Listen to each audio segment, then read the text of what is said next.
சரி, நம்ம யங்ஸ்டர்ஸா இருக்கும்போது என்னன்னா நம்ம மாஸ்டர்ஸை மதிக்கணும். அப்படின்னா உங்களை நாளைக்கு வர ஜென்ரேஷன் மதிப்பாங்க. இப்போ நீங்க இப்போ எத்தனை பேர் இங்க டைரக்டர் ஆகணும்னு ஆசைப்படுறீங்க? கை தூக்குங்க.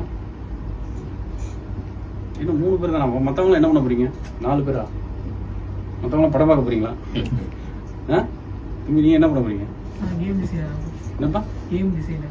கேம் டிசைனாலுமே நீ வந்து கிட்டத்தட்ட ஒரு டைரக்ஷன் மாதிரி தான். நீ எல்லாமே நீ டைரக்டர்ஸ் தான் உங்க லைஃபுக்கு. உங்க லைஃபை யார் டைரக்ட் பண்றது? அப்போ கை தூக்க மாட்டீங்க? உங்க லைஃபை டைரக்ட் பண்றது யாரு? உங்க அப்பா அம்மாவா இல்லைன்னா கம்பெனி ஓனரா? நம்ம எல்லாரோட லைஃபுக்கும் டைரக்டர் நாம தான். நாம என்ன டிசைட் பண்ணுங்கிறது யாரு? நாம தான் முடிவு பண்ணுவோம். 2 இருக்கு. Situation will create the man, but the legend will create the situation. நீங்க சூழ்நிலை உங்களை உருவாக்கிட்டு